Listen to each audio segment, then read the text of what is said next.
Disney द्वारा छोड़ा गया एक डरावनी क्रीपीपास्ता कहानी है जिसे स्लाइम बीस्ट ने लिखा है। यह फ्लोरिडा के बेलेख में वॉल्ट डिज्नी वर्ल्ड के एक वास्तविक द्वीप पर आधारित है।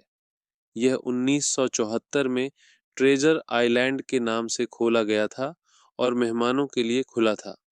बाद में इसका नाम बदलकर डिस्कवरी आइलैंड रखा गया, लेकिन 1999 में इस आकर्षण को बंद कर दिया गया और यह पूरी तरह से छोड़ दिया गया। हालांकि डिज्नी अभी भी इस द्वीप का मालिक है और वहां बिना अनुमति के जाना गैरकानूनी है।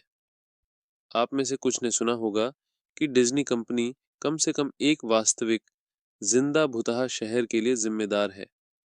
डिज्नी ने बहामास के बेकर्स बे में ट्रेजर आइलैंड रिसॉर्ट बनाया।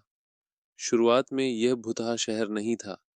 डिज्नी के क्रूज जहाज वास्तव में रिसॉर्ट पर रुकते थे और पर्यटकों को वहां आराम करने के लिए छोड़ देते थे। यह एक तथ्य है, आप इसे जांच सकते हैं।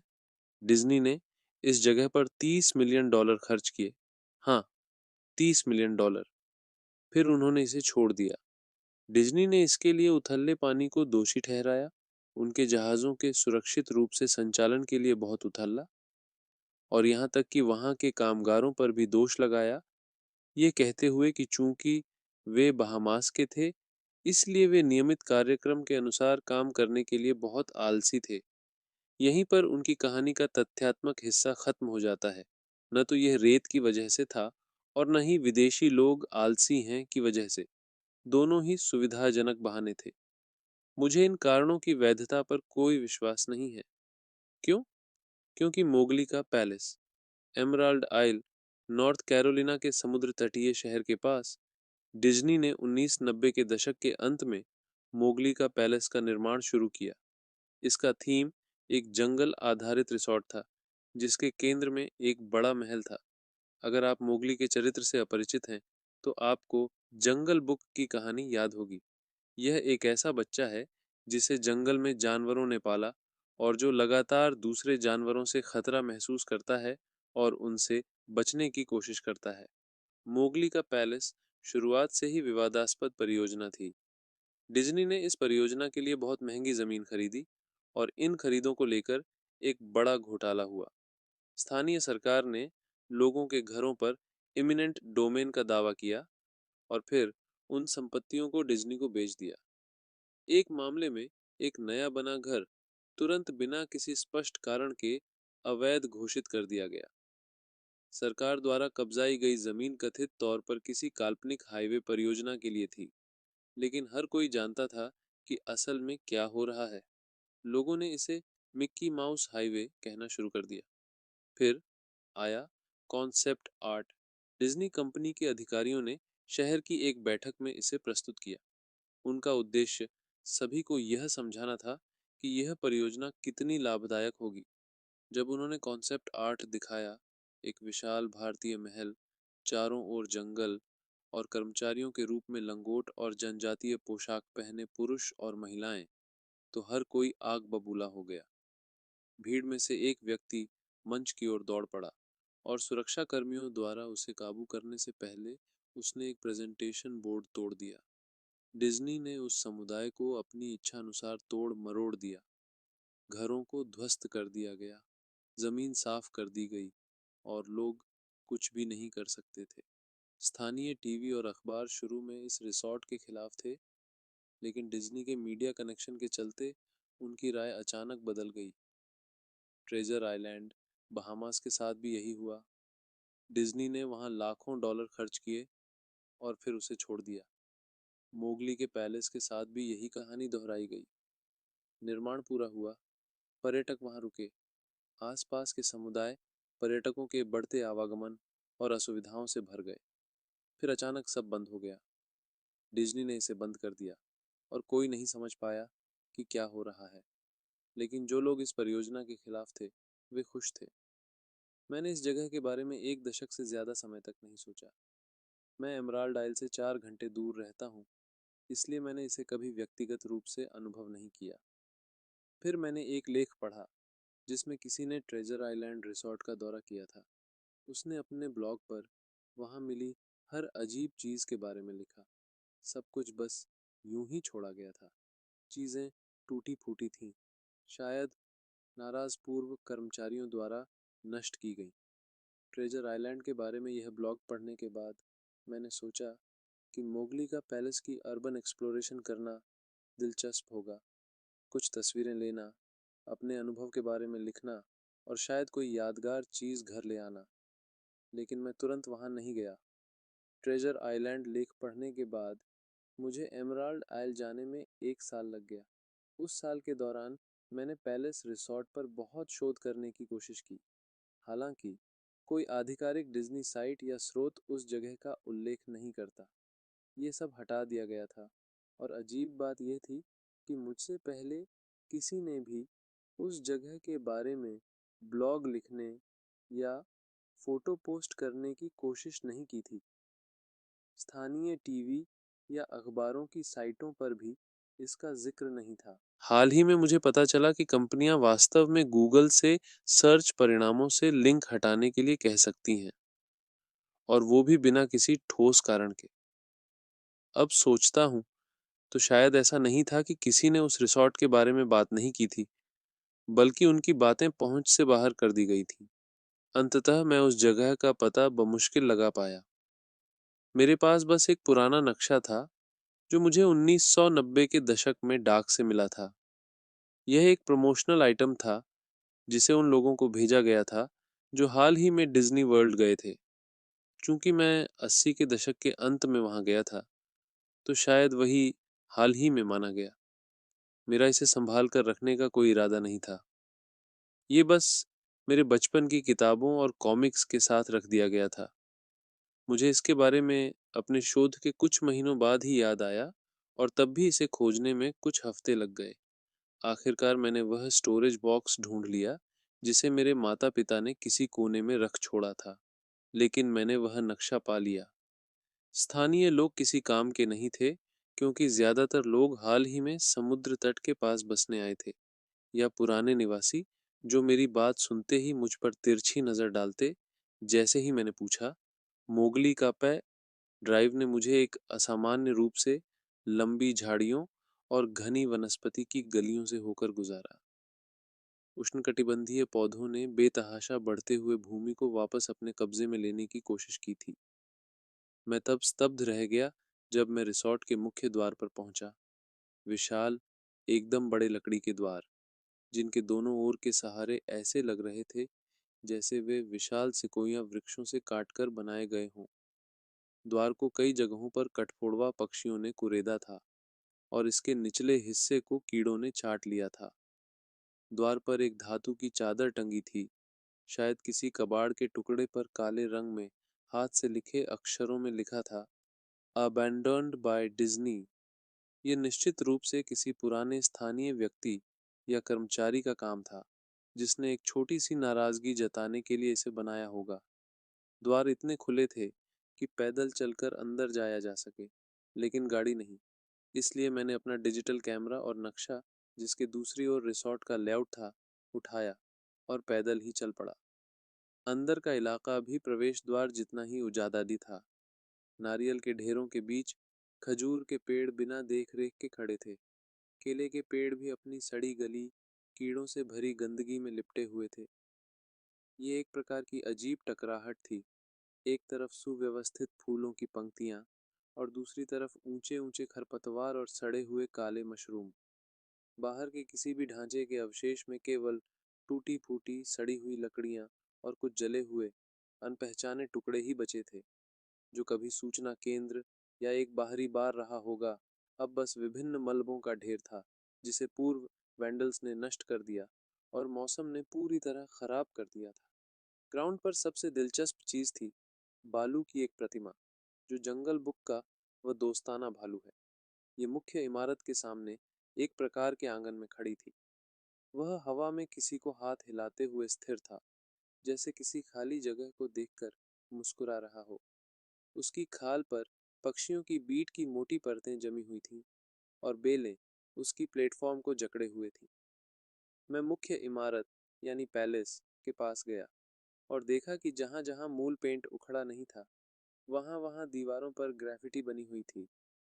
सामने के दरवाजे न सिर्फ खुले थे, बल्कि उन्हें उनकी जगह से निकाल कर चुरा लिया गया था। दरवाजों के ऊपर, या यूं कहें, जहां दरवाजे हुआ करते थे, वहां किसी ने फिर से पेंट कर दिया था, एबेंडन्ड बाय डिज्नी। काश मैं आपको उस महल के अंदर की सारी अद्भुत चीजों के बारे में बता पाता। भूली हुई मूर्तियां, छोड़ी गई नकद गिनती की मशीनें, बेघर लोगों का एक पूरा गुप्त समाज। लेकिन नहीं, इमारत के अंदर का नज़ारा इतना सूना, इतना खाली था कि मुझे तो ऐसा भी लगा कि लोगों ने दीवारों से मोल्डिंग तक निकाल ली हो। जो चीज़ें इतनी बड़ी थीं कि उन्हें चुराया नहीं जा सकता था, जैसे काउंटर, डेस्क और विशाल नकली पेड़, वे सब इस खाली गूंजने वाले कमरे में पड़े थे, जहां मेरी हर एक कदम की आवाज़ मशीन गन की धीमी रैट-ए-टैट की तरह गूंज रही थी। मैंने नक्शा चेक किया और उन जगहों पर गया जो किसी भी तरह दिलचस्प लग सकती थीं। रसोई घर वैसा ही था जैसा आप कल्पना कर सकते हैं, एक औद्योगिक भोजन तैयार करने की जगह, जहां हर उपकरण और हर चीज़ के लिए बहुत खर्चा किया गया था। हर कांच की सतह टूटी हुई थी, हर दरवाज़ा अपनी जगह से उखड़ा हुआ था, हर धातु की सतह को लातों से तोड़ा और धंसा दिया गया था। पूरी जगह से पेशाब की बदबू आ रही थी। बड़ा फ्रीजर, जो अब जरा भी ठंडा नहीं था, खाली शेल्फों से भरा था। छत से हुक लटके हुए थे, शायद मांस के टुकड़े लटकाने के लिए। जब मैं थोड़ी देर के लिए वहां खड़ा हुआ, तो मैंने देखा कि वे हुक झूल रहे थे। हर हुक अलग अलग दिशा में झूल रहा था, लेकिन उनकी गति इतनी धीमी और छोटी थी कि उसे देखना लगभग नामुमकिन था। मैंने सोचा कि यह शायद मेरे कदमों की वजह से हो रहा होगा, इसीलिए मैंने एक हुक को पकड़कर झूलना बंद कर दिया। पर जैसे ही मैंने धीरे से छोड़ा, वह कुछ ही सेकंड में फिर से झूलने लगा। बाथरूम की हालत भी बाकी जगह जैसी ही थी, ठीक ट्रेजर आइलैंड रिसोर्ट की तरह। किसी ने वहां के हर चीनी मिट्टी के शौचालय को नारियल और अन्य उपकरणों से तोड़ा हुआ था। फर्श पर लगभग आधा इंच सड़ा हुआ, बदबूदार, ठहरा हुआ पानी जमा था, इसलिए मैं वहां ज्यादा देर तक नहीं रुका। अजीब बात यह थी कि शौचालय और सिंक और महिलाओं के बाथरूम में बिडेट्स, हाँ, मैं वहां गया, सभी से पानी टपक रहा था, या वे खुलेआम चल रहे थे। ऐसा लग रहा था कि उन्होंने बहुत बहुत समय पहले पानी बंद कर देना चाहिए था। रिसॉर्ट में कई कमरे थे, लेकिन स्वाभाविक रूप से मेरे पास उन सब की जांच करने का समय नहीं था।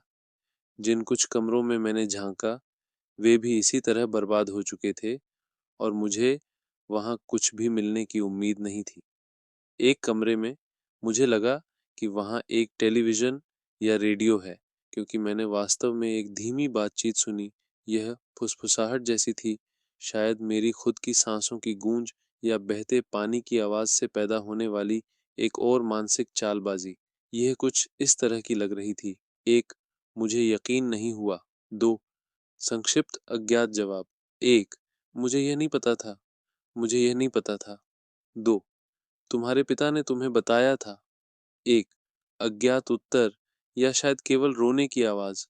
मुझे पता है, मुझे पता है, यह सब हास्यास्पद लगता है। मैं बस आपको वही बता रहा हूं जो मैंने अनुभव किया। क्यों मुझे लगा कि उस कमरे में कुछ चल रहा था, या शायद उससे भी बुरा, वहां कुछ आवारा लोग छिपे हुए थे जो शायद मुझे चाकू मार देते। महल के मुख्य दरवाजों पर फिर से पहुंचकर मैंने सोचा कि मैंने कुछ खास नहीं पाया, और यह यात्रा व्यर्थ ही गई। जैसे ही मैंने दरवाजे से बाहर देखा, मुझे आंगन में कुछ ऐसा नजर आया जिसे मैं शायद पहले देखना भूल गया था। कुछ ऐसा जो मेरी सारी मेहनत का कम से कम एक परिणाम दे सकता था, भले ही वह सिर्फ एक फोटो हो। वहां एक पायथन की जीवंत मूर्ति थी, जो लगभग 80 फीट लंबी थी। वह एक मंच पर कुंडली मारकर धूप सेंकते हुए बैठी थी, ठीक आंगन के केंद्र में। सूरज ढलने का समय करीब था, और उसकी रोशनी उस मूर्ति पर बिल्कुल सही पड़ रही थी, एक परफेक्ट फोटो के लिए। मैं पायथन के पास गया और एक फोटो खींची। फिर मैं अपनी उंगलियों के बल खड़ा होकर एक और फोटो ली।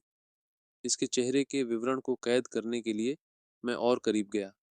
धीरे धीरे, आराम से, पायथन ने अपना सिर उठाया, सीधे मेरी आंखों में देखा, फिर मुड़ा और मंच से नीचे उतरकर घास के पार पेड़ों की ओर सरकने लगा। पूरे 80 फीट।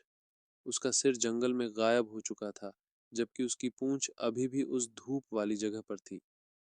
डिज्नी ने अपने सारे विदेशी जानवरों को इस क्षेत्र में छोड़ दिया था। मेरे नक्शे पर ठीक रेप्टाइल हाउस लिखा हुआ था। मुझे पहले ही समझ जाना चाहिए था। मैंने ट्रेजर आइल के शार्क के बारे में पढ़ा था और मुझे पता होना चाहिए था कि उन्होंने ऐसा किया होगा। मैं अवाक रह गया, पूरी तरह से स्तब्ध। मेरा मुंह शायद लंबे समय तक खुला रहा, जब तक कि मैं होश में नहीं आया और उसे बंद किया।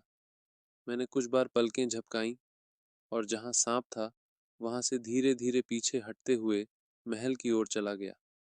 हालांकि सांप पूरी तरह से गायब हो चुका था, मैं कोई जोखिम नहीं उठाना चाहता था, इसलिए मैं पीछे की ओर चलता हुआ इमारत के अंदर चला गया। उस घटना के बाद खुद को सामान्य करने में मुझे कुछ गहरी सांसें लेनी पड़ी और अपने गालों पर हल्की थपकियां लगानी पड़ी। मैंने बैठने के लिए कोई जगह ढूंढनी शुरू की, क्योंकि इस समय मेरे पैर काफी कमजोर महसूस हो रहे थे। स्वाभाविक रूप से वहां कोई बैठने की जगह नहीं थी, जब तक कि मैं टूटे हुए कांच और सूखे पत्तों से बनी गलीचा जैसी फर्श पर लेटने का विचार न करता, या एक ऐसी मेज पर बैठने की कोशिश न करता जो शायद टिकाऊ न हो। अंततः मैंने महल की लॉबी के पास कुछ सीढ़ियां देखी और वहां जाकर बैठने का फैसला किया। सीढ़ियां मुख्य भवन से काफी दूर थीं, इस कारण वे अपेक्षाकृत साफ थीं, सिवाय धूल की एक मोटी परत के जो वहां जमा हो गई थी। मैंने दीवार से धातु का एक टुकड़ा खींचा, जिस पर एक बार फिर से एबेंडन्ड बाय डिज्नी, डिज्नी द्वारा परित्यक्त का नारा लिखा हुआ था, जिसे देखने की आदत अब तक मुझे हो चुकी थी। मैंने धातु के उस टुकड़े को सीढ़ियों पर रखा और उस पर बैठ गया, ताकि कम से कम कुछ हद तक साफ रह सकूं। सीढ़ियां नीचे भूमिगत स्तर तक जा रही थीं। मैंने अपने कैमरे की फ्लैश लाइट का इस्तेमाल एक तरह के अस्थायी टॉर्च के रूप में किया, जिससे मैंने देखा कि सीढ़ियां एक धातु की जालीदार दरवाजे पर खत्म हो रही थीं, जिस पर ताला लगा हुआ था। दरवाजे पर एक बोर्ड, एक असली बोर्ड लगा हुआ था, जिस पर लिखा था, केवल मास्कॉट्स के लिए, धन्यवाद। यह देखकर मेरा उत्साह थोड़ा बढ़ गया, दो कारणों से। पहला, मास्कॉट्स के लिए विशेष क्षेत्र में पहले के समय में जरूर कुछ रोचक चीजें रही होंगी, और दूसरा, ताला अब भी ज्यों का त्यों लगा हुआ था। वहां कोई नहीं गया था, न तो कोई तोड़फोड़ करने वाला, न कोई लुटेरा, कोई नहीं। यह वह एक जगह थी जिसे मैं वास्तव में खोज सकता था और शायद कुछ रोचक चीजें देख या अपने साथ ले जा सकता था। महल में प्रवेश करते समय ही मैंने अपने आप से मान लिया था कि जो कुछ भी मैं यहाँ से ले जाऊं वह ठीक है, क्योंकि आखिरकार ये सब त्यागा हुआ था। ताला तोड़ने में ज्यादा ताकत नहीं लगी। खैर, ये कहना गलत होगा। दरअसल ताला नहीं, बल्कि दीवार पर लगा धातु का प्लेट जिस पर ताला लगा हुआ था, टूटने में ज्यादा समय नहीं लगा। समय और सड़न ने पहले ही अपना काम कर दिया था और मैं धातु की प्लेट को इतना मोड़ने में सफल रहा कि दीवार से पेंच बाहर निकल गए। ऐसा कुछ जो किसी और ने उस समय तक करने के बारे में नहीं सोचा था। मास्कॉट्स केवल क्षेत्र बाकी इमारत से बिल्कुल अलग और सुखद बदलाव था। सबसे पहले हर दूसरे या तीसरे फ्लोरोसेंट बल्ब की रोशनी चालू थी, हालांकि वे बेतरतीब ढंग से टिमटिमा रहे थे और मध्यम हो रहे थे। इसके अलावा कुछ भी चोरी या नष्ट नहीं किया गया था, हालांकि उम्र और पर्यावरण ने उन पर अपनी छाप जरूर छोड़ी थी। टेबलों पर नोटपैड और पेन पड़े थे, दीवारों पर घड़ियां थीं, यहाँ तक कि एक पेंशन क्लॉक भी थी जिसमें भरे हुए समय कार्ड लगे हुए थे। कुर्सियां इधर उधर बिखरी पड़ी थीं और एक छोटा सा ब्रेक रूम भी था, जिसमें एक पुराना स्टैटिक भरा टेलीविजन और काउंटर पर लंबे समय से सड़ा गला खाना और पेय रखा था। ये किसी पोस्ट एपोकैलिप्स फिल्म जैसा लग रहा था, जहां सब कुछ वैसे ही छोड़ दिया गया हो जैसे यह निकासी से ठीक पहले था। जैसे ही मैं मास्कॉट्स केवल क्षेत्र की भूल भुलैया जैसी उपभूमिगत गलियों में चल रहा था, दृश्य धीरे धीरे और भी अधिक दिलचस्प होते जा रहे थे। जैसे जैसे मैं आगे बढ़ता गया, मेज और कुर्सियां उल्टी पड़ी थीं, कागज इधर उधर बिखरे हुए थे और गीली जमीन के साथ लगभग चिपक चुके थे। एक बड़े फफूंद के कालीन ने सड़ते हुए गहरे लाल रंग के असली फर्श को धीरे धीरे अपने कब्जे में ले लिया था। हर चीज एक तरह से गीली और नरम थी। कोई भी लकड़ी की वस्तु जब मैंने थोड़ी सी भी ताकत लगाई तो गीले गूदे में बदल गई, और एक कमरे में हुक पर लटके कपड़े तो बस छूने भर से नम धागों में बिखर गए। एक चीज जो मुझे परेशान कर रही थी वह थी रोशनी का कम होना। जैसे जैसे मैं इस सीलन भरी, दम घोंटने वाली गहराई में आगे बढ़ता गया, रोशनी और अधिक दुर्लभ और अविश्वसनीय होती गई। अंततः मैं एक काले और पीले रंग की धारियों वाले दरवाजे तक पहुंचा, जिस पर कैरेक्टर प्रेप एक लिखा हुआ था। पहले तो वह दरवाजा खुला ही नहीं।